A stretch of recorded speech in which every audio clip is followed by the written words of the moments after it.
Diz a palavra de Deus assim: há um só corpo, um só Espírito, como também fostes chamados em uma só esperança da vossa vocação. Há um só Senhor, uma só fé e um só batismo. Um só Deus e Pai de todos, o qual é sobre todos, por todos e em todos. Amém? Vamos para Hebreus. Hebreus capítulo 6.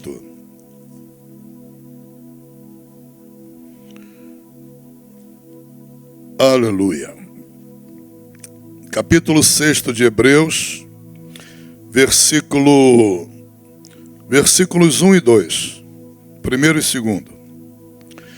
Pelo que, deixando os rudimentos da doutrina de Cristo, prossigamos até a perfeição, não lançando de novo o fundamento do arrependimento de obras mortas e de fé em Deus e da doutrina dos batismos.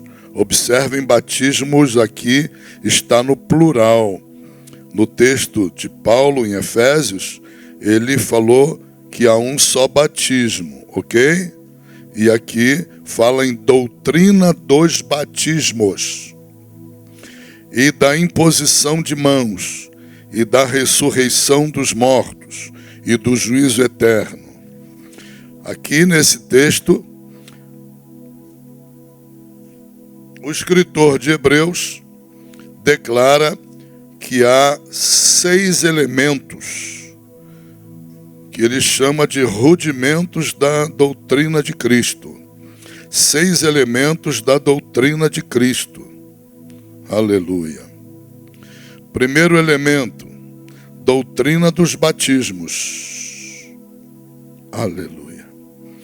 E da imposição de mãos, e da ressurreição dos mortos, do juízo eterno, e arrependimento de obras mortas e de fé em Deus. São 6 os elementos dos rudimentos, aleluia, da doutrina de Cristo. Então o texto diz que compõe a doutrina de Cristo, compõe a doutrina, um desses elementos que nós vamos tratar hoje, chamado de a doutrina dos batismos, ok? E Paulo em Efésios, ele diz que há um só Deus e Pai, há um só Espírito, há um só corpo e há um só batismo. Como nós entendemos? Será que a Bíblia deixou de ser um livro confiável? Ora fala uma coisa, ora diz outra. Onde está a inerrância da palavra de Deus? As pessoas que não estiverem preparadas para essa resposta sobre os batismos no plural, e depois Paulo dizendo que há um só batismo, se elas não estiverem preparadas para a resposta, elas terão problemas ao longo da sua jornada como obreiros. Por isso eu selecionei esse tema para estar trabalhando com os irmãos hoje, porque nós estamos dando início. Na quarta-feira passada falamos a parte histórica. Mostrei para vocês todo o percurso da história numa breve síntese, em que todos os fundamentos dos rudimentos de Cristo, estabelecidos pela igreja cristã, a partir do ano 310, né, com o imperador Constantino de Roma, todos os fundamentos basicamente foram destruídos. Criou-se ali, a partir de uma doutrina cessacionista, e esse cessacionismo dura em muitas igrejas até hoje. Não na dimensão tão absurda quanto foi originária no Império Romano, através de Constantino, que criou um cristianismo cessacionista, onde pregavam que houve cessação do batismo com o Espírito Santo, cessaram as curas, milagres de Deus, e outras doutrinas cessacionistas começaram a imergir a igreja cristã num período chamado período das trevas na América, na Terra. Um período de trevas. E esse período de trevas, ele só foi abalado com a Reforma Protestante, quando Lutero cravou no portal de uma igreja da Alemanha, ele cravou as 95 teses contra aquele cristianismo que abria mão da fé como meio de salvação, arrependimento como meio de salvação, né? Fé em Cristo Jesus com exclusividade. E isso começou a substituir. Não precisa mais se arrepender, basta colocar uma moedinha aqui no gasofilácio. E os monges diziam que quando se ouvia o tilintar da queda da moeda no gasofilácio, a pessoa saía do purgatório e entrava no céu. Uma falsidade do inferno tomou conta da crença cristã, e aquele cristianismo tornou-se um cristianismo de trevas. Trevas. Né? Isso começou no ano 310 e durou e perdurou milênios afora. Em muitos aspectos perdura até hoje. Foi quando a igreja foi invadida, não é, pelos ídolos dos gentios, pelos ídolos dos povos, não é? Foram pegando os ídolos de cada povo, de cada panteão das nações e colocando, enfiando dentro da igreja e mandando o povo adorar. Isso provocou um domínio das trevas durante milênios afora, não é?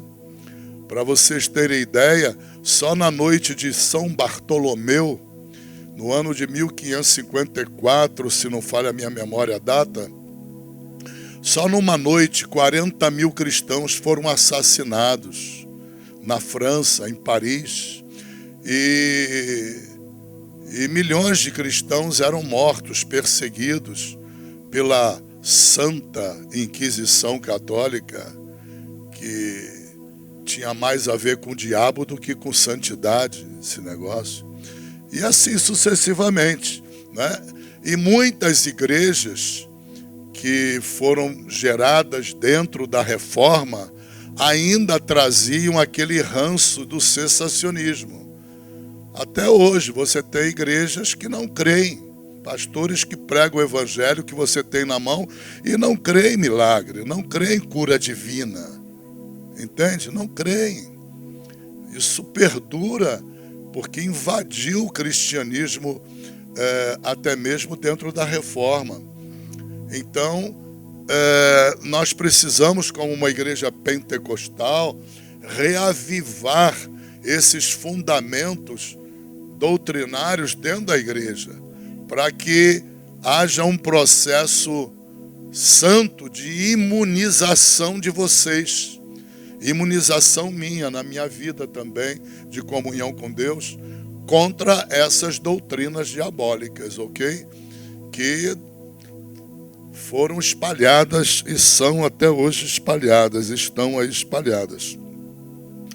Então, Vamos começar nessa aula examinando se há uma pluralidade de batismos ou se há um só batismo, tá bom? Vamos ficar nessa parte introdutória desse item do estudo.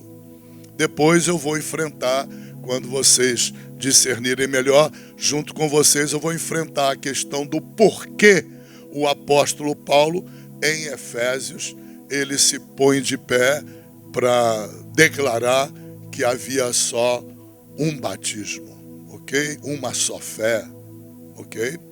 E o mais importante é você anotar a explicação, porque pode ser que nunca mais na tua vida ela vá se repetir. Então aproveita enquanto ela está viva, não é? Ativa em você hoje e já anota, porque a mente pode falhar mais tarde e aí você vai cair na escuridão. Vai cair nas trevas espirituais, no sentido de entender aquilo que está na Bíblia, porque acaba sendo trevas, né? O meu povo perece por falta do conhecimento. Se a gente captura um conhecimento, não anota, confia na memória, tem que ter uma memória muito boa durante a vida toda. Ok? Porque lá na frente nós podemos ser cobrados, às vezes, por uma pessoa que está começando no Evangelho. Mas pastor, e você está pastor da igreja? Pastor, me explica aí, ou tem um batismo só ou existem muitos? Como é que a própria Bíblia não há mais o princípio da inerrância da palavra de Deus? A palavra de Deus realmente tem defeitos, como muitos pregam? Muita gente hoje ainda milita contra a inerrância da palavra de Deus. Ou porque é incrédulo mesmo, ou porque cisma de fazer com que tudo seja símbolo. Tudo seja símbolo. E nenhum símbolo ele é completo em si próprio, né? Ele é apenas uma expressão, mas geralmente uma expressão que não gera conhecimento de Deus. Então temos que tomar muito cuidado com a nossa mente, amém? Aleluia, parte da nossa alma. Bom, então basicamente entendam, há 5 tipos de batismos na nossa Bíblia. O primeiro tipo você vai encontrar no capítulo 3 de Mateus, logo, não é? Vai encontrar João Batista batizando nas águas. E ele batizava os judeus, não é? Por que as águas e os judeus? Porque os judeus acreditavam na purificação da imundície, da sujeira, a partir das águas, ok? Havia uma crença com respeito a isso. Então Deus, cinematograficamente, criou um cenário, não é? Um cenário para que o batismo, através de João, preparasse os judeus para a chegada de Cristo. Vou logo antecipar para vocês, esse batismo não existe entre nós, apesar de ter água. Tá bom? Ele é um batismo que já foi consumado. Ele era um batismo para os judeus aceitarem a Cristo. Sem problema algum. Vamos lá, porque se não for lá vai complicar para algumas pessoas. Vamos em Mateus capítulo 3. Mateus capítulo 3.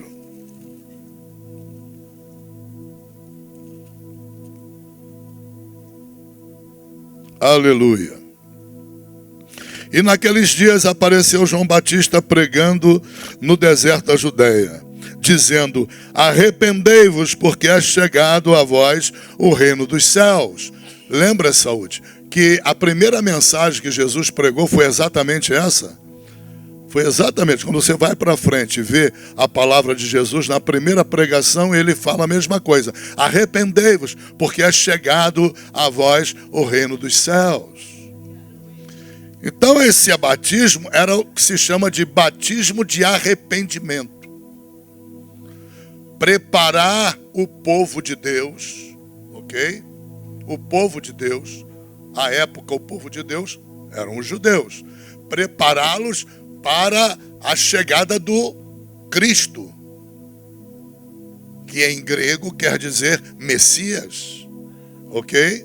Para a chegada do Messias. Então, João Batista veio para preparar, pavimentar o caminho do Senhor. E é o que ele diz aqui no complemento. Ele diz assim, porque este é o anunciado pelo profeta Isaías, que disse, voz do que clama no deserto. Ele está falando profeticamente a respeito de um João Batista que ele nunca viu. 700 anos de João Batista, ele já anunciava, né, a voz que ia clamar no deserto. Deus lhe deu revelação disso, ok? Para Isaías.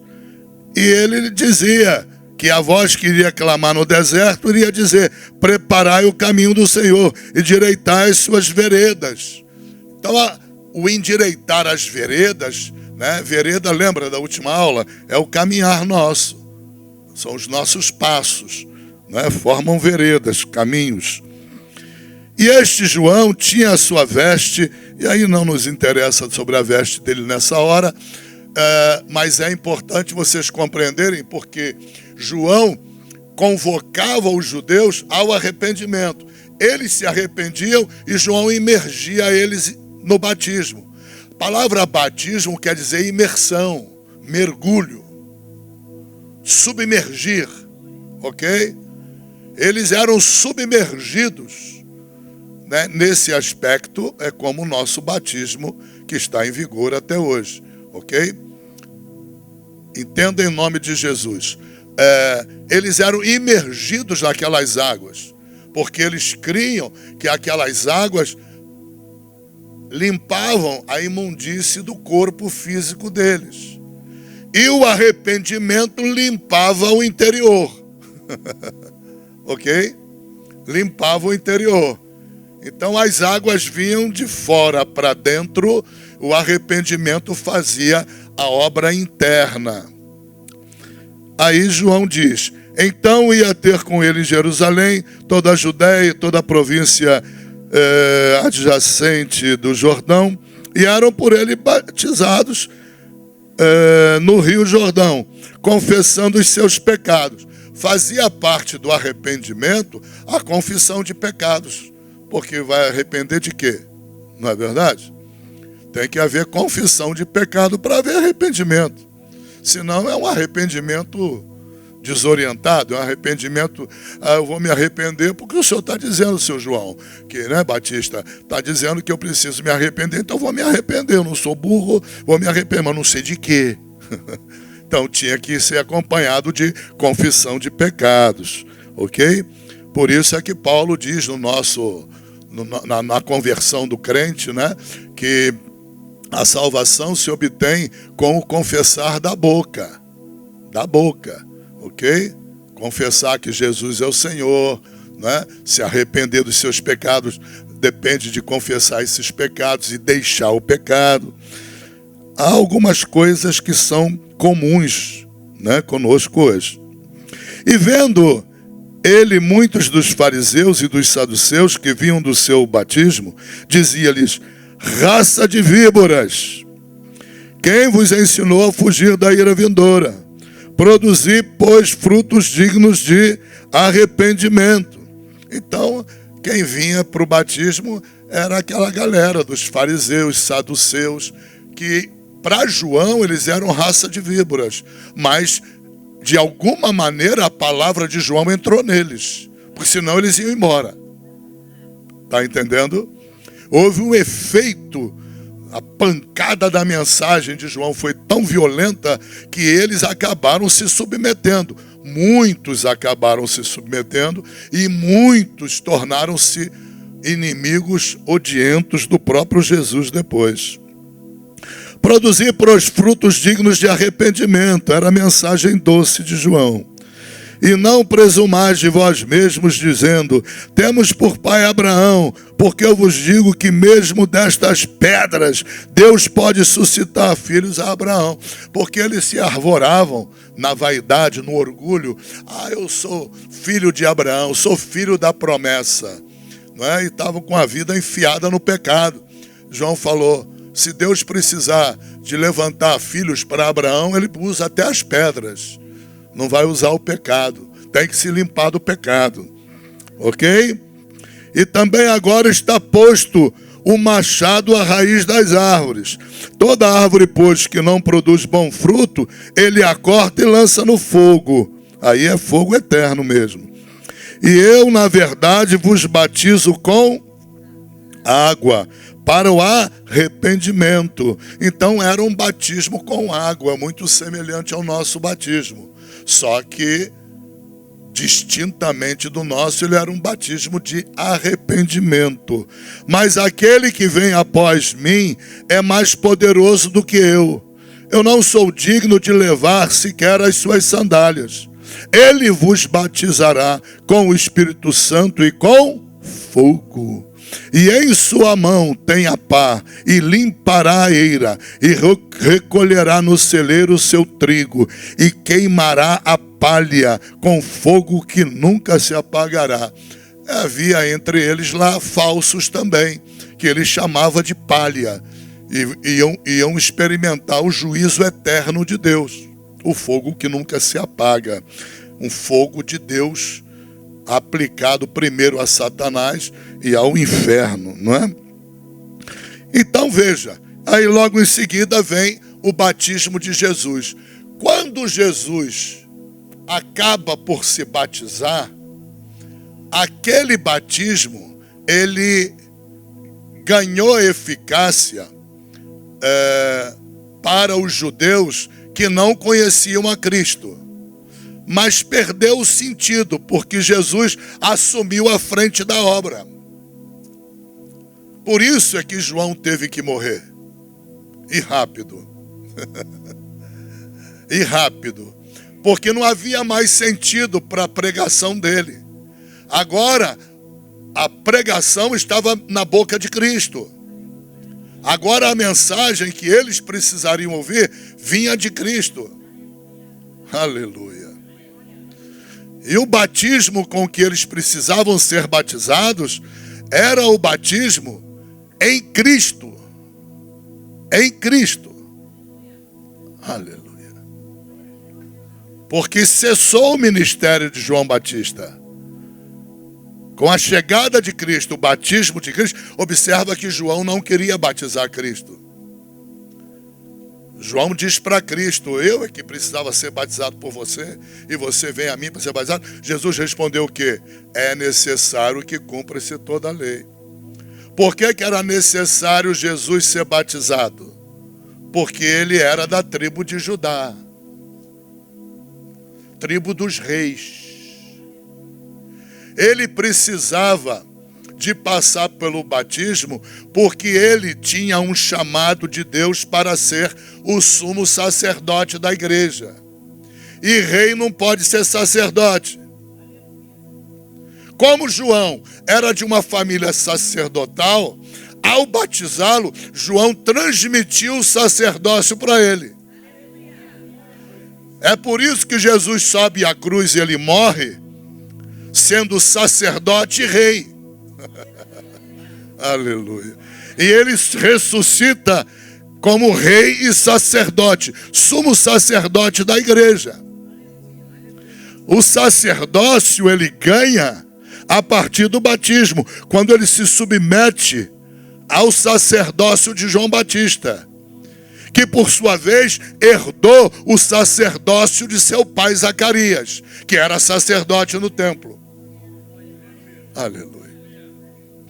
Estão entendendo? Por isso é que Jesus, por essa razão, é que Jesus disse para ele apenas, né, em palavras que precisavam discernimento. é necessário que eu seja batizado por você? Se Jesus explicou ou não, a gente não sabe. Se João, quando morreu sem saber a explicação, nós também não sabemos. A Bíblia não trata. E se não trata é porque não era importante. É porque era tempo agora de desfocar de João e focar em Cristo. Dá para entender? Sem problema. Aleluia. Então, nós vamos ver que ao longo da Bíblia Sagrada, não é? Depois da morte de Jesus, os apóstolos, os discípulos, todos começaram a serem batizados nas águas, começaram a serem batizados no Espírito Santo, começaram a ser batizados no fogo,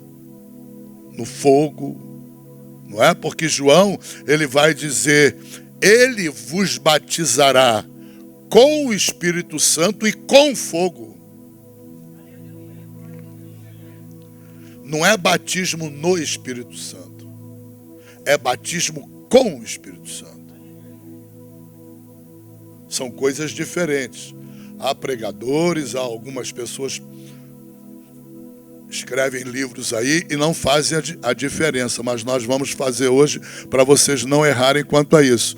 Não se refiram ao batismo de Atos 1:8, não é? Permanecer em Jerusalém, até que do alto sejais revestidos de poder, ok?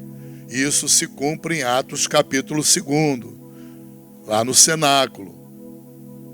Veio como um som de um vento, e línguas foram repartidas, né? Como línguas, e cada uma pousou na cabeça de um daqueles homens e mulheres que estavam ali, e todos foram batizados com o Espírito Santo. Que é o batismo com o Espírito Santo, depois nós vamos aprofundar nisso, é o revestimento de poder, revestimento de virtude, poder para obreiro ser obreiro, poder para você pastorear, para você ser missionário, missionária. Qualquer coisa que você vá fazer para Deus, você precisa de um revestimento. E existe um batismo, que é o batismo com o Espírito Santo. Existe um outro batismo chamado batismo com fogo. São coisas diferentes. E são 2 batismos. Cuidado para não ler como se fossem um. Batismo com o Espírito Santo e com fogo. Ok? São 2 batismos diferentes. Aleluia. Nós temos também o batismo nas águas, não é? Classicamente aqui na igreja, as pessoas que se convertem, as pessoas que exercitam a fé, como está lá em Romanos, né? Confessar com a boca que Jesus Cristo é o Senhor e crer com o coração que Ele ressuscitou entre os mortos, não é? A pessoa é preparada ali no gabinete, numa aulinha de algumas semanas, para ser batizada no tanque batismal. Tem que ser preparada, não pode fazer disso aí uma rotina sem essência, sem conteúdo. É uma encenação? É uma encenação. Te machuca, te magoa eu dizer que o batismo nas águas é uma encenação? Não fica magoado, não. Porque ele é encenação de um outro batismo, o que a Bíblia chama de batismo em Cristo. Então veja, só para classificar tudo, arrumar nossa cabeça. São 5 os batismos, 5. Vigendo hoje 4. Ok? Vigorando hoje 4. São 5 porque o de João está na Bíblia. Pode te confundir se não explicar isso. Ok? E como muitos crentes podem errar e já erram muito, achando que o batismo é igual. Não, não é. Não é. Você, quando passou pelas águas, você não teve o mesmo batismo que João batizava, que batizou Cristo. A finalidade daquele batismo era para os judeus, para que eles identificassem a Jesus, para seguirem a Jesus, para João preparar o caminho de Jesus. Era um batismo de arrependimento. Era uma encenação? Sim, era até certo ponto uma encenação. Mas uma encenação com esse conteúdo. Porque eles precisavam se arrepender dos seus pecados.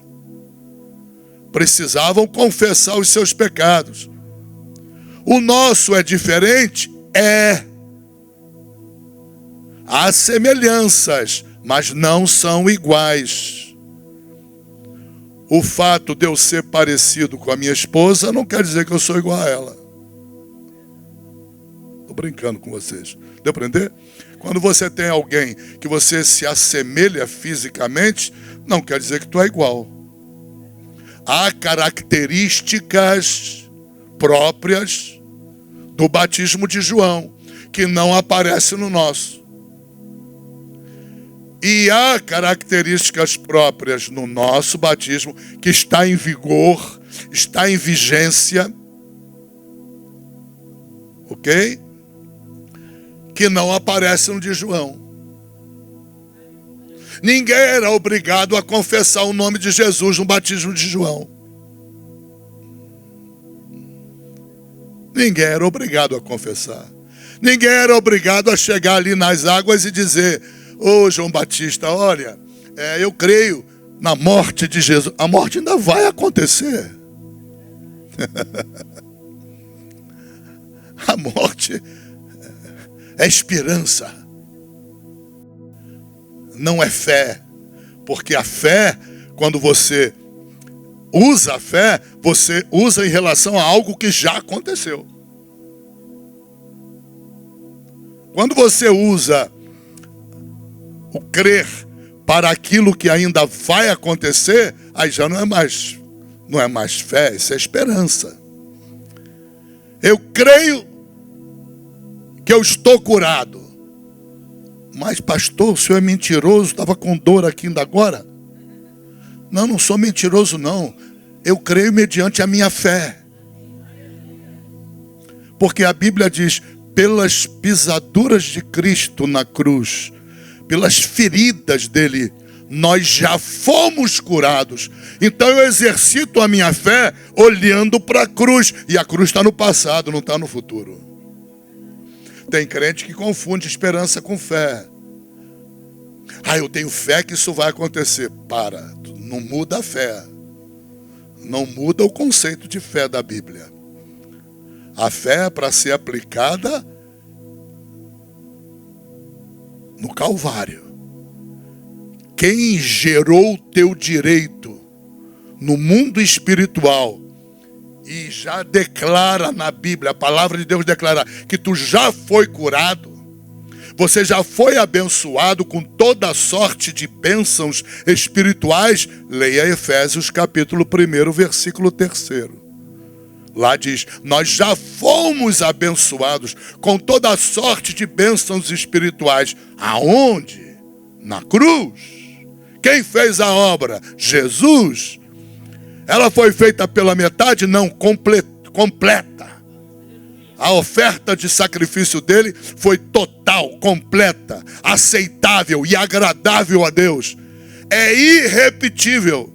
Isso que a Igreja Católica faz de missa, isso é uma heresia diabólica. O que o padre faz lá no altar da Igreja Católica, nós vamos repetir aqui o sacrifício feito na cruz. Rasgou a Bíblia. Estão fora da Bíblia, obedecendo a outros loucos lá do Vaticano, que colocaram a palavra do Vaticano acima da palavra de Deus. subverteram a ordem hierárquica da Bíblia. Aí a missa se torna uma repetição. Só que a Bíblia em Hebreus diz que não pode. É irrepetível, porque já completou. Já foi apresentado. Lembra de Jesus falando com Maria Madalena? Senhor, ela se assustou em ver Jesus ressurreto. Jesus falou, não me toques, que eu preciso ir a meu Pai. Ele foi apresentar o sangue dele. Entende? Ele não deixou nem tocar nele. Engraçado, depois que ele volta do Pai, ele vai lá falar com os apóstolos. O incrédulo miserável do Tomé, se eu não tocar, não creio. Vem, toca. Agora já pode tocar. Olha o mistério. Olha o mistério. Entenda em nome de Jesus Cristo. É pelo discernimento que você consegue crer. Então, há semelhanças entre o nosso batismo com o de João, por causa da água. Poucas semelhanças. O nosso também envolve algum arrependimento, se bem que não na dinâmica do de João. Por que não na dinâmica? Porque o arrependimento, ele já aconteceu num batismo anterior das águas no nosso. Qual o batismo que vem antes do batismo nosso das águas? É o batismo com que você foi batizado na tua conversão. Quando você confessou a Cristo, levantou a mãozinha, veio à frente, ou então na tua casa resolveu se entregar a Cristo, orou e se entregando-se a Cristo, em voz audível ali para Ele, entenda, naquele momento, se você exercitou, e eu creio, a fé em Cristo Jesus, você confessou a Cristo como teu Senhor, declarou que você creu que Ele veio em carne a esse mundo, morreu na cruz por você, você creu que o sangue dele purificou você dos pecados, você crê que Ele é o Cristo, você crê que Ele era o Messias, Ele é o Emanuel, o Deus encarnado. Meu Deus, está perfeita a tua conversão, ainda que seja feita em casa sozinho, não importa. Falando tudo isso para Deus, está perfeita. Estão entendendo? Naquele instante em que você completa, se houve arrependimento verdadeiro, porque se não houve, qual é o problema? O problema é que a fé sem obra é morta. Eu tive um caso há pouco tempo aqui, de uma irmã que queria ser membro da igreja. Mas fuma que é uma miséria. E o meu coração está louco para abrir a porta para ela. Pastor é assim, né? Coração arde para salvar e tu tenta largar a porta de alguma maneira para a bichinha entrar. Algumas pessoas vieram em cima de mim, mas pastor, ela crê, pastor. Eu falei, sei que ela crê. O problema é que enquanto ela fica ali tragando, depois que sai do culto, ela derruba a crença dela, a fé dela. Como é que eu vou fazer? Não é muito simples esse assunto. Não é. Porque a Bíblia é muito clara, a fé sem obra é morta. É morta. Então eu vou ter que batizar também o cara que está em adultério, porque ele está em adultério, mas ele crê. O outro está em fornicação com a outra lá, também crê. E aí? Então vamos selecionar o que para batizar? E como ela fuma de uma forma visível aqui na igreja, e várias pessoas aqui a amam, eu inclusive, eu não posso. Desejar eu desejo. querer abrir um pouco mais a porta, largar, mas não dá. Eu permito que ela sente aqui, assiste 200 mil cultos. Tem problema, não fica no mundo. Vem para cá, para dentro da igreja. Agora, porque se eu não sei, eu batizo. Estou correto ou não? Eu não sei. É alguma coisa que faz escondido? Eu não sei, eu batizo. Aí é com Deus o problema, não é mais comigo. Agora, eu sabendo, como é que eu vou fazer isso? E a Bíblia vem e diz que a fé sem obra é morta. Tem pecado ainda público. O cara gosta de enfiar uma cerveja na goela, da cerveja vai para o conhaque, do conhaque daqui a pouco está na maconha, está na cocaína, aí vem para a igreja chorando. Eu posso me comover com choro? Não, se eu sei do fato, se eu vejo o fato, não tem como. Eu não tenho como ficar limpo diante de Deus. Não há como. Querer eu quero, mas fazer como? À luz da Bíblia, quem me comanda é a palavra. Você está entendendo? Se eu não sei, tudo bem. Mas se eu sei, aí o problema ficou pior. Pior. Eu não tenho como fazer. E não me condenem por isso. Os que são amigos da pessoa, é uma pessoa maravilhosa. Mas, infelizmente, tem que se libertar. Tem que se arrepender daquilo. Porque o nosso corpo não é nosso. Eu não posso fazer o que eu quero do meu corpo. Eu chamo ele de meu, mas Deus diz que esse meu não existe. É dele. É dele. Propriedade dele. Nós somos propriedade dele. A Bíblia diz, nós somos propriedade particular dele. Estão entendendo? Então, uma coisa séria, eu não gosto de ser radical, não é? Já houve situações limítrofes que eu tive que pender para o outro lado e deu certo, e outras que eu pendi deu errado. E espero que Deus, de alguma maneira, saiba me julgar, né? Saiba ou queira me julgar. É complicado isso, porque a gente pega sentimento pela pessoa, mas tem a palavra de Deus. E aí, como é que vai fazer? É complicado. Então, meus irmãos, vamos lá então, vamos para a Bíblia Sagrada. Abram em Gálatas 3:27. Em Gálatas 3:27, vocês vão encontrar o batismo em Cristo.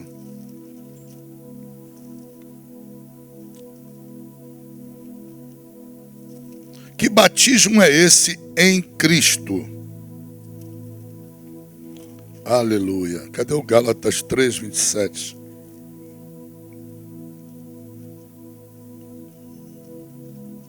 Está aqui. Vamos lá. Diz assim: porque todos vós fostes batizados em Cristo, já vos revestiste de Cristo. Aleluia. Nisto não há judeu nem grego, não há servo nem livre, não há macho, fêmea, não há, porque todos vós sois um em Cristo Jesus. Então, o primeiro batismo é o batismo na nossa conversão. Como é que o batismo na nossa conversão acontece? Ele é chamado de batismo em Cristo. Quando você recebe o Espírito Santo em você. No momento em que o Espírito Santo toma posse de você, é porque você confessou a Cristo. Estão entendendo? Você confessou a Cristo. Você honrou a Cristo.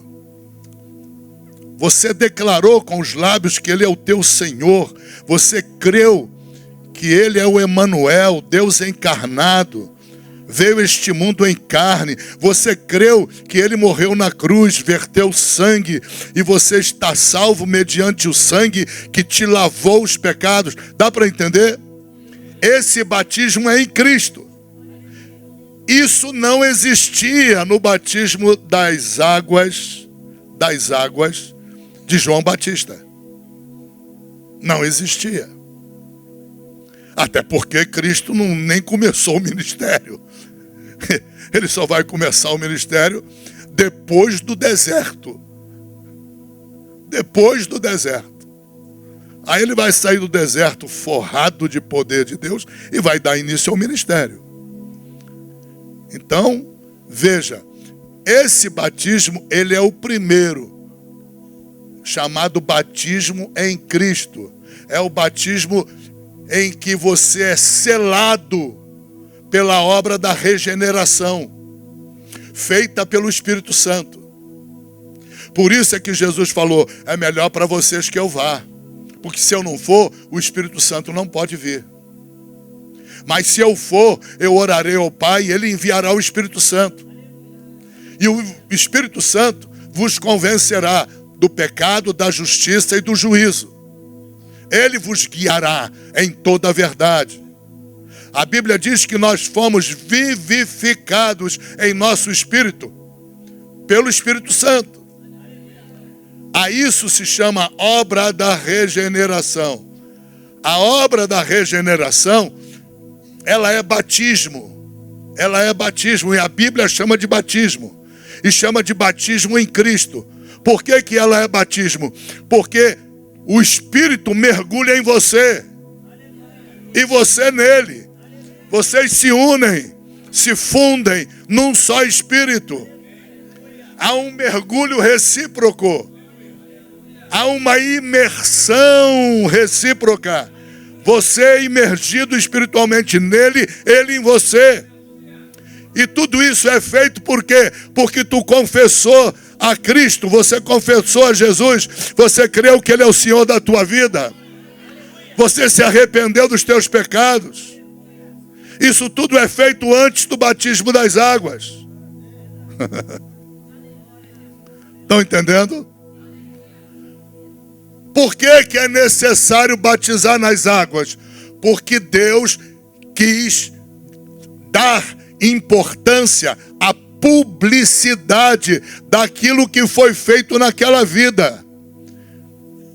E foi feito em oculto. Em oculto aos olhos da pessoa e oculto aos olhos da mamãe, do papai, do cachorro, do papagaio, de todo mundo. Foi em oculto. Ninguém viu. Para dar força àquele batismo, conhecimento público daquele batismo, daquela obra que chama-se biblicamente batismo em Cristo, Deus estabeleceu, tem que batizar nas águas. Porque nas águas vai dar publicidade. Todos vão tomar conhecimento disso. E uma obra vai ser feita, porque tu imagina, no dia do batismo das águas, chega a família junto aqui, família ímpia, cheia de pecado, cheia de carrapicho, não é? Chega aqui e vê tudo aquilo, o Espírito de Deus começa a usar na cabeça da família aquela medida de fé que a Érica me ajudou a sobreviver hoje, aí, da minha mente. Deu para entender? Sem problema? Então, o batismo nas águas não passa de uma encenação. É um cenário que Deus mandou armar o cenário para dar publicidade de uma obra maravilhosa. A pessoa já está em Cristo. Observa agora, aprofundar um pouquinho. Marcos capítulo 16 diz: ide por todo o mundo, pregar o evangelho a toda criatura. Aquele que crer e for batizado será? Mas quem não crê? Então o batismo não é questão de salvação. A Bíblia não fala quem não crer e não for batizado. A Bíblia fala quem não crer. Quando a Bíblia fala quem não crer será condenado, o que ela está dizendo? Que houve falcatrua no batismo. Onde está a falcatrua? Não houve batismo em Cristo primeiro. Pegou? Pegou? Pega pelo rabo. Pega para não fugir. Pega para não fugir. Deu para entender? Aleluia. Houve algum problema. Pode acontecer? Pode. Tem gente que é artista, entendeu? Engana. Por isso que é importante o batismo com o Espírito Santo. Porque Deus te dá o dom de discernimento. O vaso pode levantar na igreja e esculhambar com o batismo da pessoa. Tá tomando banho de piscina hoje? Tá fresquinho, irmão? É só por isso que tá tomando banho. Espiritualmente não tem nada aí. E a pessoa vai passar vergonha. Se tiver vaso corajoso, o vaso vai ser perseguido na igreja o ano inteiro. Coitado de vaso, o vaso sofre, né? Se fala, é perseguido. Se não fala, Deus dá uma marretada no vaso. É um problema sério. Mas é a verdade, é o que acontece. Há pessoas que encenam uma conversão e não passa de um teatro. E elas estão protegidas. Por quê? Porque o batismo em Jesus, o batismo em Cristo, ele é intangível. Você não tem como tocar, não tem como ver, você não tem como... 2 Coríntios, capítulo 5, versículo 17, diz assim: aquele que está em Cristo, nova criatura é. Ela já foi batizada em Cristo ou não? Eu sou ruim professor assim, gente? Poxa, já foi batizada em Cristo. Tanto que é nova criatura. Se é nova criatura, está em Cristo. Se está em Cristo, foi batizada em Cristo. Não foi batizada nas águas. Por isso que o obreiro tem que dominar a coisa. Não pode saber assim, eu sei porque eu já li. Não sabe não. Porque já leu, então não sabe nada. Tem que experimentar, praticar.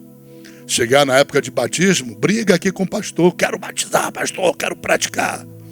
Aí eu estou apaixonado por isso aí na igreja. Né? Porque aqueles que vão praticar, quem pratica não esquece. Quem pratica percebe. Aprofunda o conhecimento. Entendeu? É bom praticar. É bom colocar em prática tudo que você aprende na teoria. Porque senão a mente pode escapulir aí. Não é? E espalhar pela terra. Então entenda em nome de Jesus. O primeiro batismo dos 5, um já rodou. Qual é o que rodou?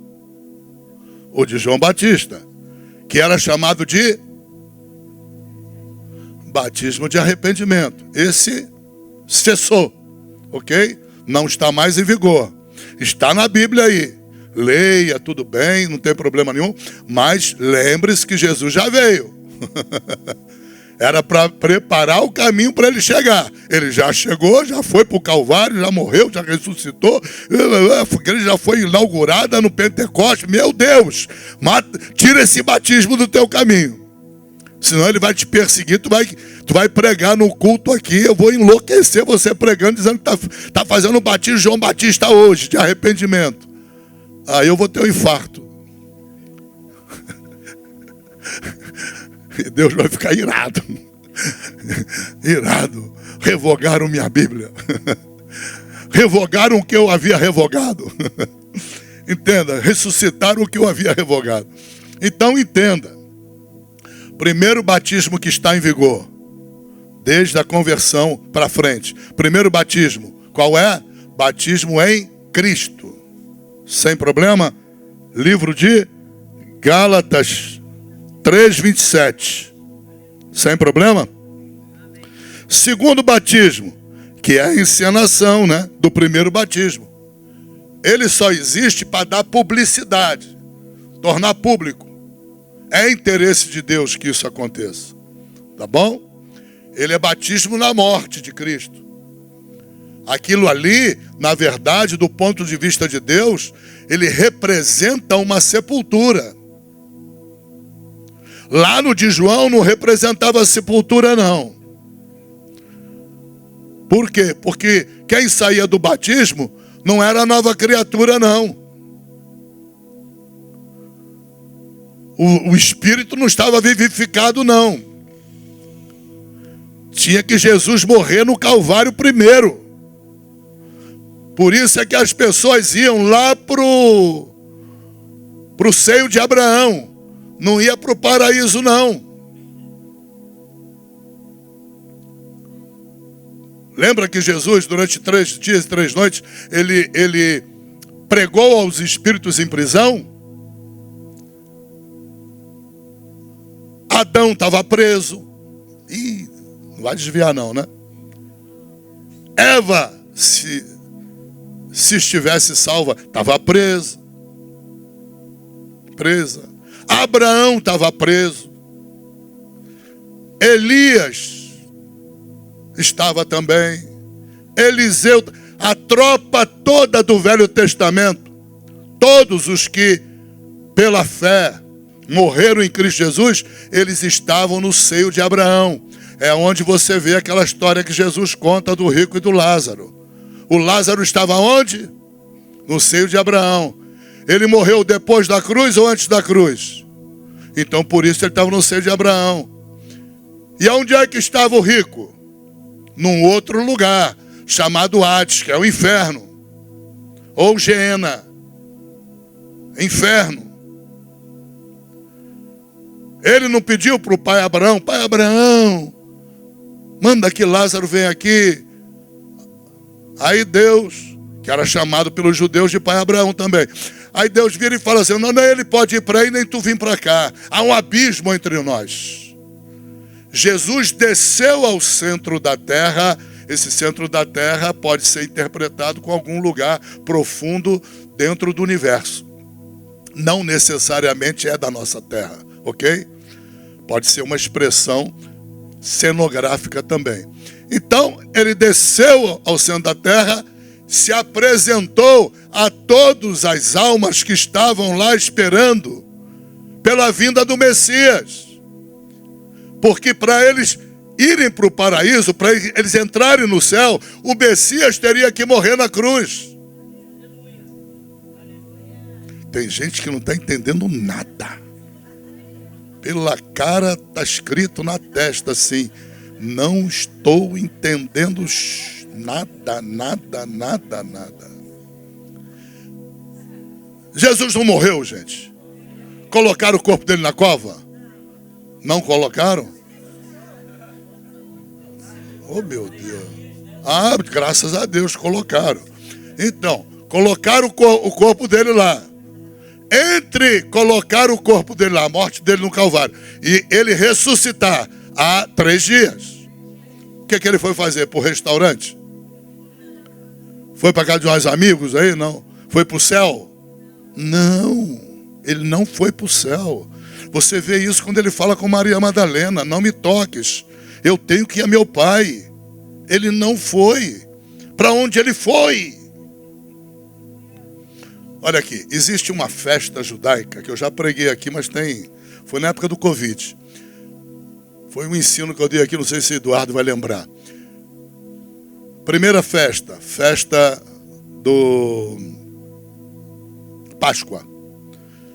Comemorou, não é, a saída do pessoal do Egito, não é? Aliás, não comemorou a saída só. Na verdade, foi antes da saída, né? A saída acontece justamente depois da Páscoa. Quando bate meia-noite, Deus fala: sai agora todo mundo. Né? Ali eles já tinham comemorado a Páscoa, entre eles, né, assando lá o carneiro, espargindo nas molduras das portas o sangue do cordeiro. Toda essa história vocês já escutaram. Aquilo ali era a Páscoa. Aí vem a segunda festa. A festa das pães asmos. A festa dos pães asmos, ela era uma festa que seria celebrada quando eles chegassem no deserto. Mas Deus queria que eles celebrassem no caminho também. Aí Deus baixou uma ordem, dizendo: nessa trajetória, parece que foi como o período da morte de Jesus. Foi uma trajetória que levou quase 3 dias para eles chegarem até onde ia concluir a festa. Foi um período de mais de um dia. Aquele período, ele é um período que representa a descida de Jesus ao centro da terra. Vou voltar com a expressão centro da terra, mas entenda que pode ser alguma coisa cenográfica, tá bom? E possa ser algum lugar de domínio no universo que Deus tenha estabelecido para todos aqueles que foram salvos, mas estiveram esperando o Messias, então foram salvos pela fé no Messias, só que o Messias tinha que morrer na cruz para completar a salvação. Se não morresse na cruz, ia tudo para o inferno, não teria como salvar. Então o que é que acontece?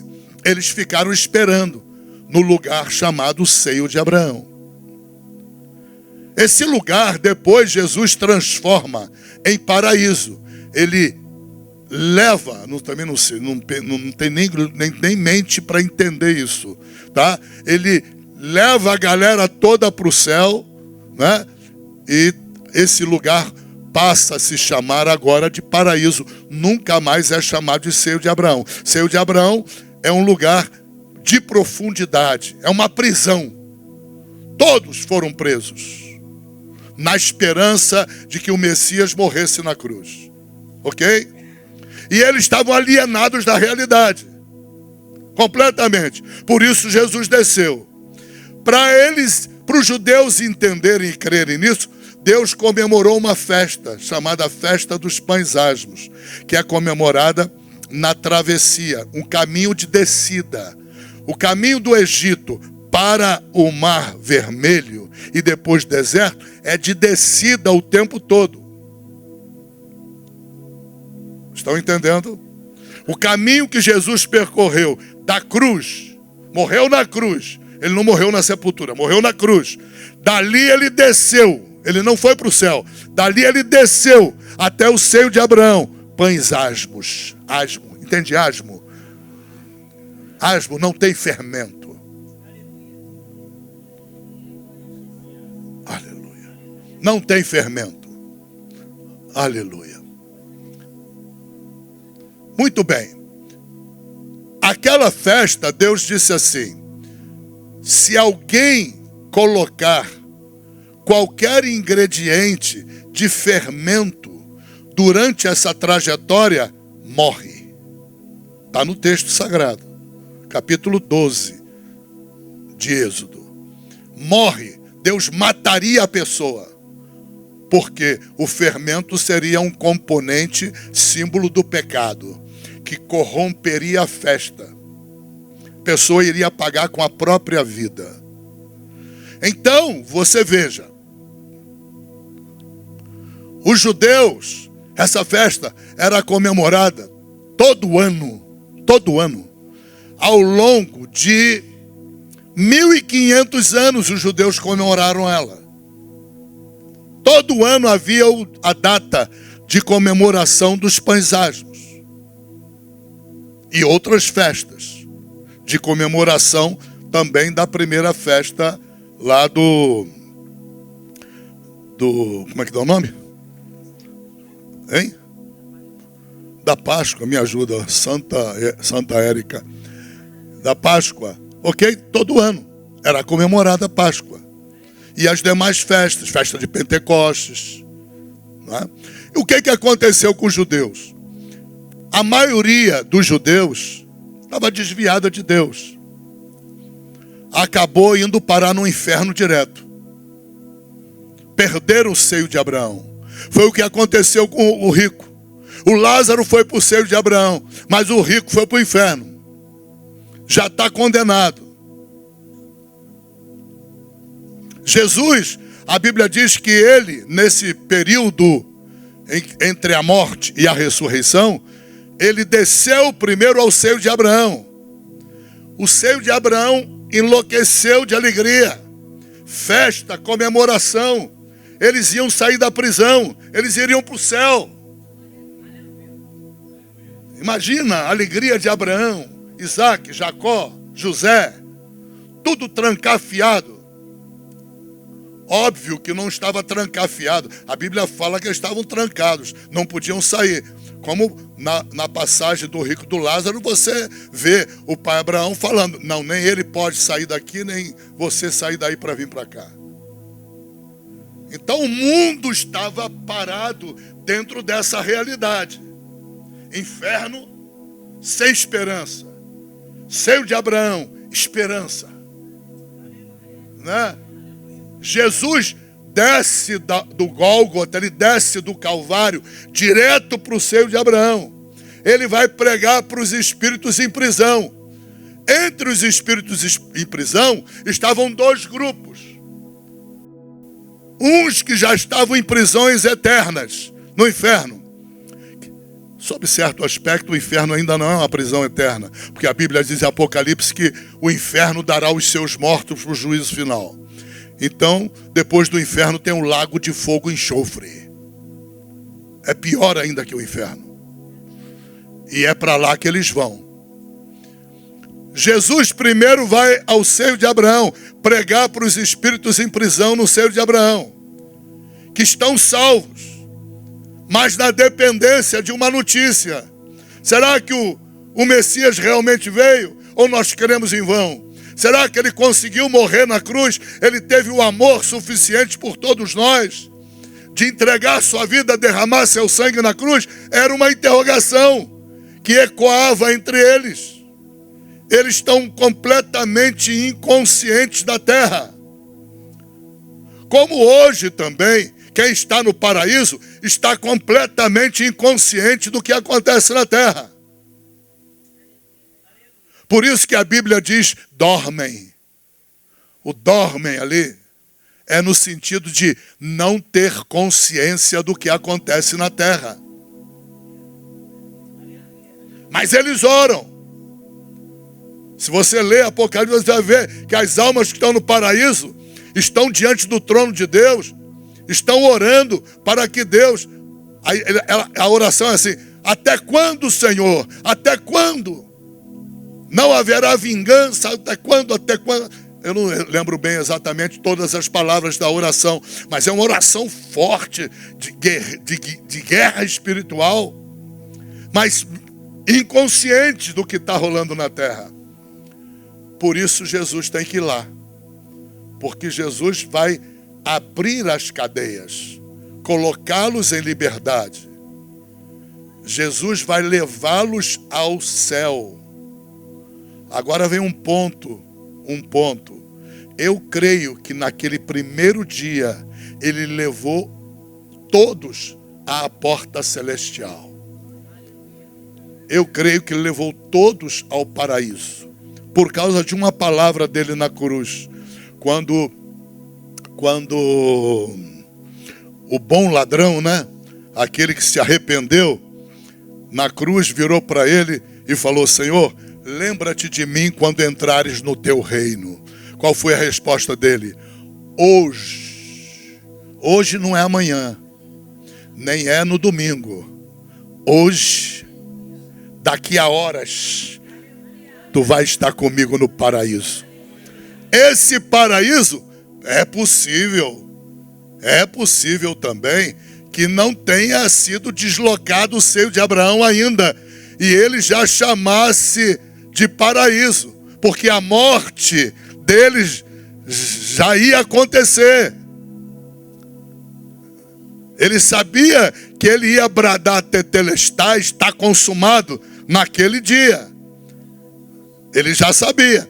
E o ladrão também, é possível que ninguém ia ficar ali esperando 3, 4 dias para morrer. Eles iam de alguma maneira matá-lo lá na cruz mesmo, furar ele. Entendeu? Para apressar a execução. Então, esse hoje estarás me dá a entender, eu estou me baseando na literalidade, que é possível que naquele dia o ladrão fosse direto para lá onde Abraão, Josué e todo mundo estava esperando a redenção eterna. Ele se meteu lá no meio também e Jesus chamou aquilo ali de paraíso, ou então levou ao paraíso, mas ele não entrou no céu. Isso com certeza, porque ele responde para Maria Madalena. não me toques, porque eu tenho que ir a meu Pai. Eu não consigo crer que ele chegou na porta do céu, deu meia volta e não entrou no céu. Bom, isso aí é cada um. O cenário é montado na imaginação, né? Não tem revelação para isso. E dali, depois que ele mostra para os espíritos naquela prisão a razão pela qual eles podem se alegrar, porque ele já derramou o sangue dele, e deve ter havido uma festa enlouquecedora naquele dia, lá no seio de Abraão. Entenda, dali ele foi ao Hades, porque lá também estavam espíritos em prisão, só que debaixo de condenação eterna, ou condenação provisória, porque a eterna vem no juízo final, ok? Toda condenação é provisória até aquela. Então, é possível que todos tenham recebido a presença dele lá, e ele tenha ido lá com outro propósito. Não era com o propósito de anunciar que morreu na cruz para salvação deles, como ele fez com o pessoal do seio de Abraão. E houve festa. Lá houve tristeza. Ele entrou lá para pregar aqueles espíritos, falar da morte dele, se apresentar como o Messias prometido e dizer que eles estavam condenados, pelo menos provisoriamente, até o juízo final. Aleluia.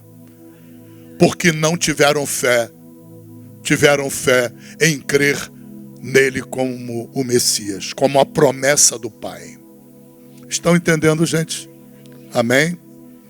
Que bom, que bom. Fiz uma viagem aí. Vamos voltar.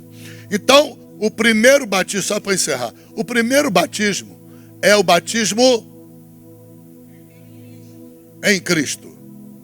O que é o batismo em Cristo? A regeneração na hora da conversão. Obra de quem? Do Espírito Santo na nossa vida. Para honrar quem? Para glorificar quem? Cristo. Por isso o batismo é em Cristo. Ok? E é um batismo na morte de Cristo. É a crença na morte dele por você. É a crença no derramamento do sangue dele por você. Essa crença pessoal. Eu sei que ele morreu por mim. Ele derramou o sangue por mim. Essa crença pessoal na morte, ela agora vem para o segundo batismo, que é o batismo das águas. Que não passa de um cenário, cujo objetivo é dar publicidade àquilo que foi feito às ocultas por Deus. Aquilo é para ter publicidade. Ok, gente? Ah, pastor, não há publicidade também quando a pessoa vem à frente na hora da conversão? Ah, mas não é uma publicidade de uma obra espiritual, não é, na sua plenitude. Por quê? Porque tem gente que falseia a verdade. Tem gente que é artista. Entendeu? É artista.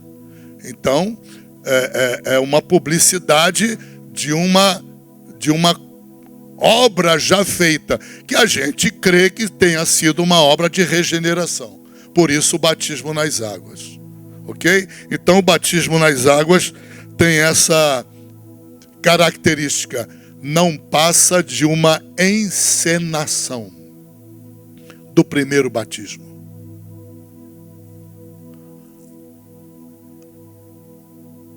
A palavra mais apropriada é encenação do que aconteceu no primeiro batismo. Não é? Eu creio que confirmação também está presente, né? Mas os autores, de um modo geral, usam encenação, né? Porque é uma encenação litúrgica, né? Tem passos ali dentro, né? Confessa com os teus lábios, né? Você crê com o coração, você promete seguir a Jesus todos os dias da tua vida. Então há toda uma encenação ali, não é? fundamental. O próximo batismo, esse batismo, ele é tão importante, gente. Vem comigo aqui, porque eu não posso deixar de falar disso, tá? Eu sonho um dia sair daqui de manhã.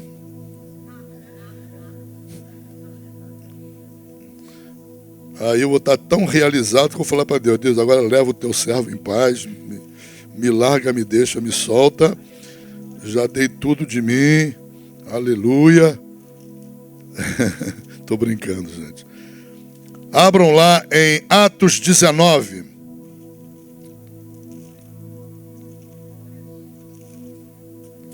Atos 19. Vamos ao Paulo. É Paulo? É, Paulo. Vamos ler do versículo 1 juntos? Não perde isso não, gente, porque eu vou falar, é muito importante para você como obreiro.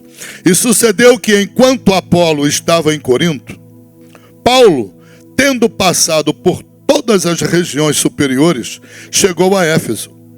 E achando ali alguns discípulos, eram mais ou menos os 12, se não falha minha memória, disse-lhes: recebestes vós já o Espírito Santo quanto crestes? E eles disseram-lhe: nós nem ainda ouvimos que haja Espírito Santo. Aí ele falou: opa, que rolo é esse? O que está acontecendo aqui? Vocês não sabem nem que existe Espírito Santo? Não, nunca fomos orientados dessa informação. Não sabemos nem que haja, nem que ele exista. E olha que o Paulo fez a pergunta: recebestes vós já o Espírito Santo quando creste? Aleluia. Perguntou-lhes então: em que sois batizados então? E eles responderam para Paulo: no batismo de João. O que tu acha que Paulo falou? Não valeu. Não valeu. Respondam-me, por que não valeu? Se ele disse isso, por que não valeu? Porque a obra de Cristo já havia sido terminada, concluída. Ministério dele concluído. Ele já havia morrido na cruz. Tudo já havia acontecido. A igreja foi inaugurada. Jesus chegou para os apóstolos e recebeu o Espírito Santo. Depois, em Atos capítulo 2, todos foram batizados com o Espírito Santo e com fogo. O batismo de João, o que nós falamos até agora? Ele era um batismo para viger até a chegada de Cristo. Por isso que o ministério dele foi rapidinho embora. Senão ele ia atrapalhar o ministério de Cristo. Foi necessária a morte dele. Foi providencial a morte dele. Ele glorificou a Deus com seu sangue, honrou a Deus com seu sangue, e ele glorificou o próprio ministério de Jesus, que ele tinha que se retirar para que Jesus chegasse, Jesus entrasse. Senão ia dar problema. Então Paulo diz assim: mas Paulo disse: certamente João batizou com o batismo do arrependimento. Não é isso que vocês aprenderam? Batismo do arrependimento. Então Paulo aprendeu a Bíblia direitinho, igual a vocês. Dizendo ao povo que cresce no que após ele havia de vir, isto é, em Jesus Cristo. Então está tudo certinho. A aula que Paulo teve foi justinha. No batismo era para anunciar que eles deviam sair do batismo e esperar Jesus Cristo, que batizaria com o Espírito Santo e batizaria com fogo. Sem problema? Aleluia.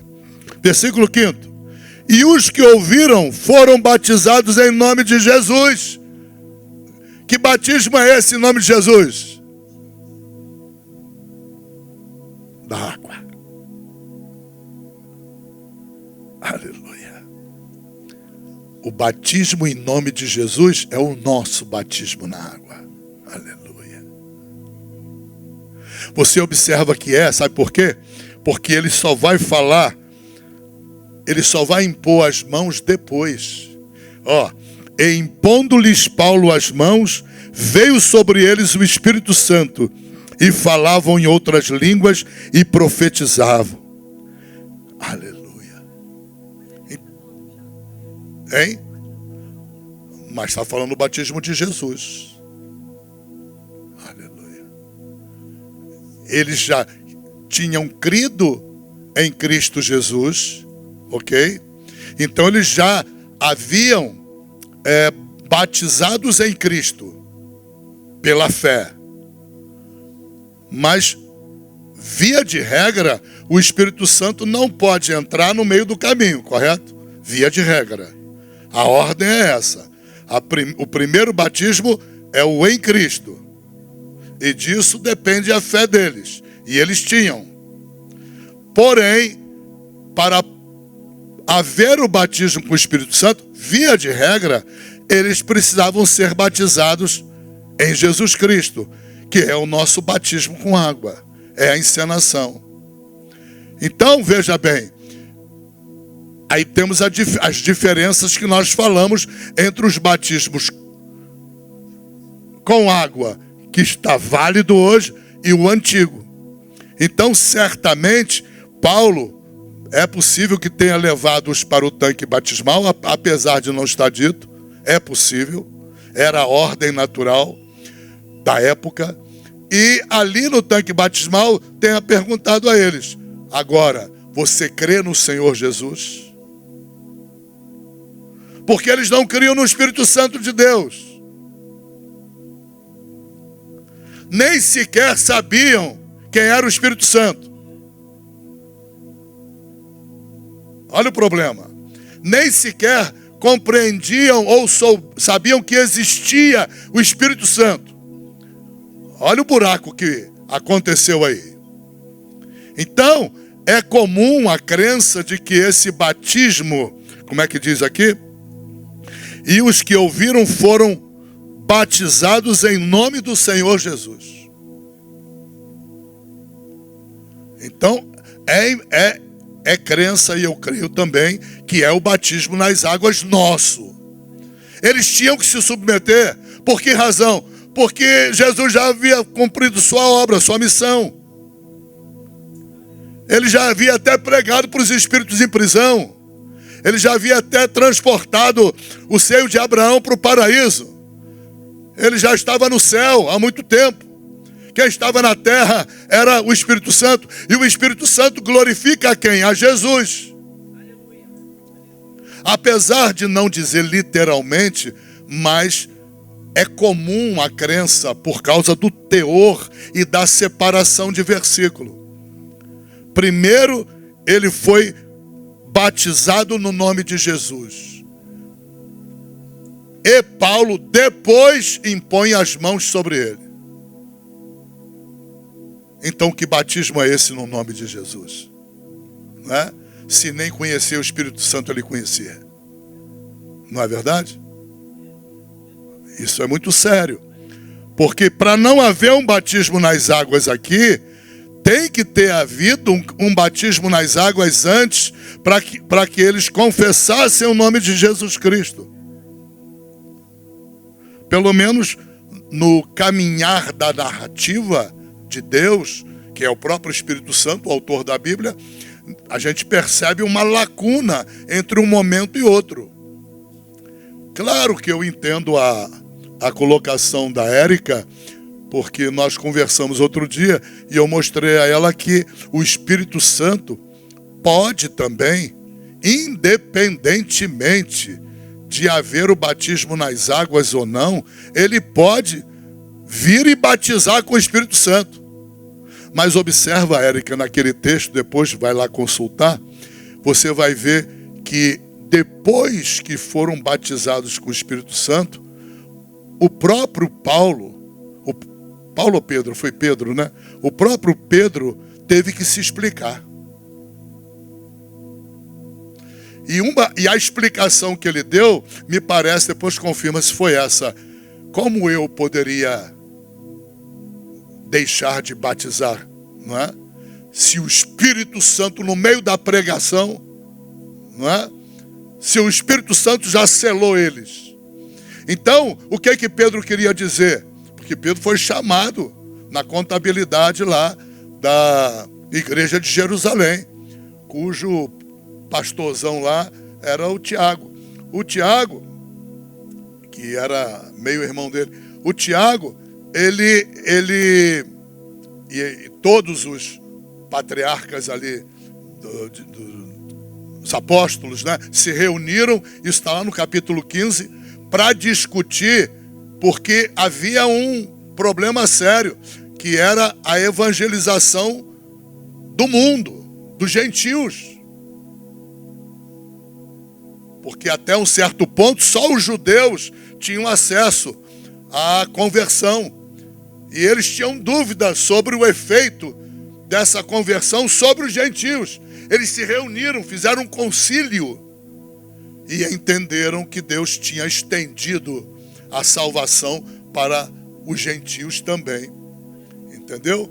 Então, o apóstolo Pedro, é possível que ele tenha dito, ora, eu não tinha como negar batizar nas águas, porque o próprio Espírito se antecipou e veio. Como eu posso negar água a quem já foi batizado com o Espírito Santo? Entendeu? Então, eu creio assim, gente. Agora vocês têm até liberdade para crer de outra maneira. Por exemplo, você pode crer que esse batismo em Jesus seria o batismo que depois ficou chamado pelo próprio Paulo. É Paulo quem chama em Efésios de batismo em Cristo, que é a conversão, que é a regeneração. Deu para entender? Está árido demais o tema? Bem-vindo ao ser obreiro na casa do Senhor. Tem que dominar.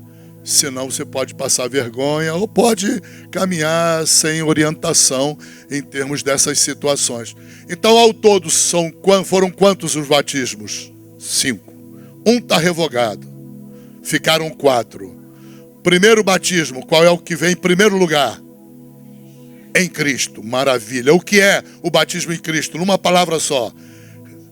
Regeneração. Está em Cristo. Nova criatura é. Ok? Essa obra é feita por quem? Pelo Espírito Santo. Segundo batismo, encenação pública, para anunciar publicamente o que aconteceu no primeiro batismo. Compreenderam? Batismo nas águas. Terceiro batismo, próxima aula, quarta-feira, batismo com o Espírito Santo e com fogo. Tá? Não sei se vai dar para dar Espírito Santo e com fogo na mesma aula, eu creio que sim. Tá?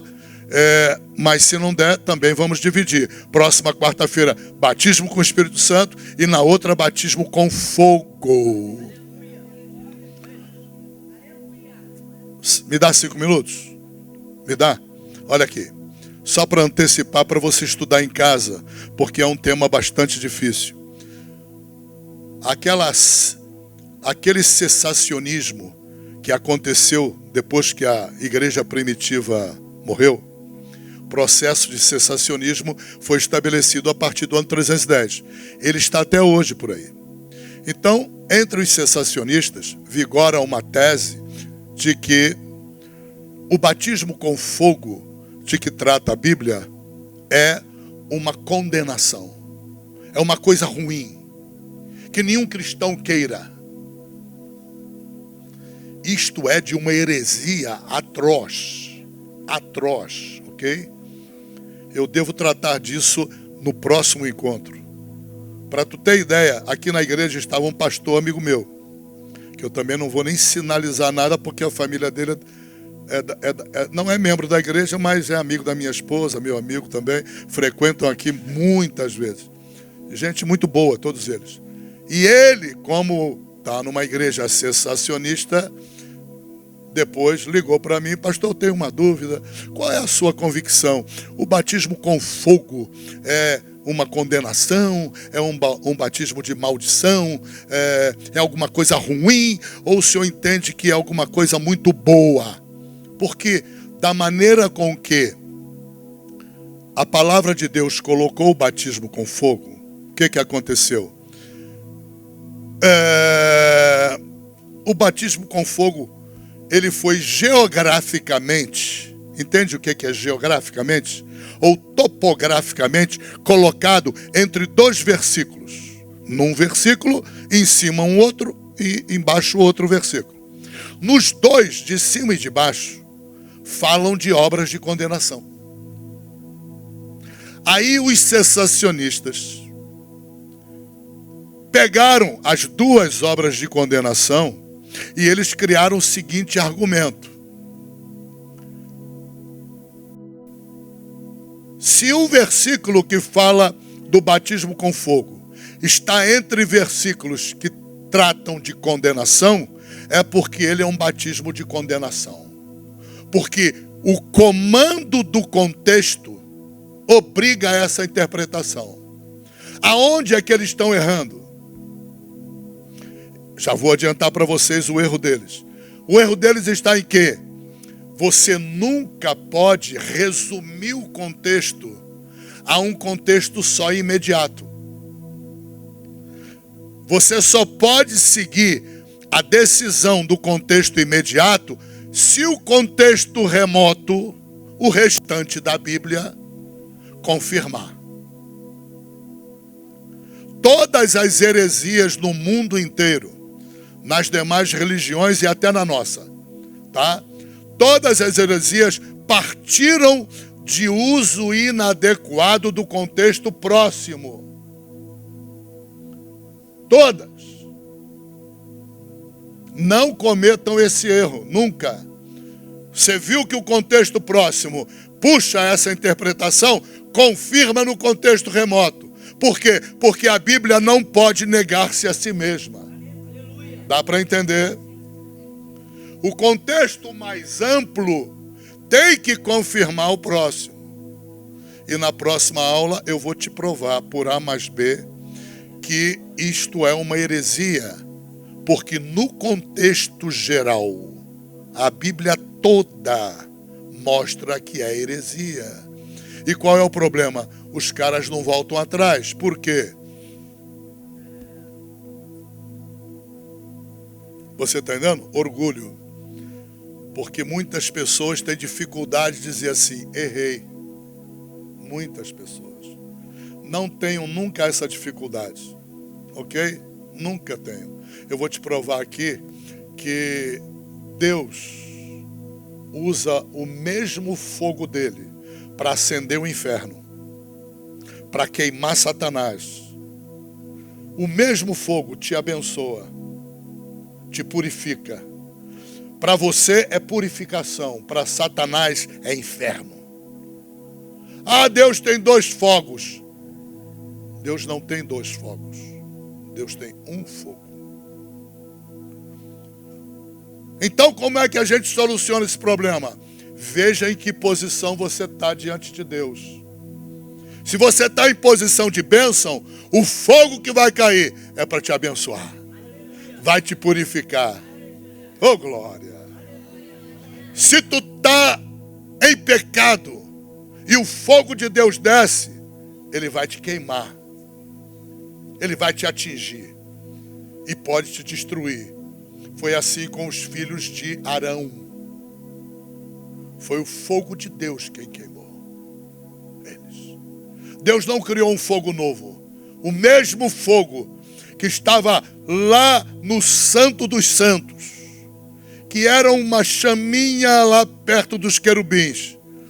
Quando a presença de Deus lá dentro do Santo dos Santos olha para o altar de holocausto e vê os dois encaixaçados, bebum, colocando fogo estranho no altar, o fogo saiu de lá e matou os dois. Gravem isso. Deus não tem dois fogos. Eu tenho alguns pastores, inclusive amigos meus, que entendem que Deus tem pelo menos dois fogos. Eu vou te dar a versão deles. Pode ser verdadeira. Tá? eu dou uma margem de liberdade para eles estarem certos.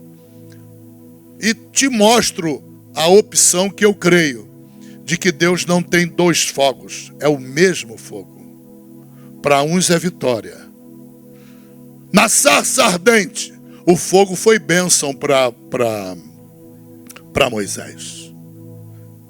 Para os filhos de Arão, foi de condenação. Você entendeu? Esse vai ser o assunto fundamental. Deus vai fazer um trabalho lindo com vocês na quarta-feira aqui, tá?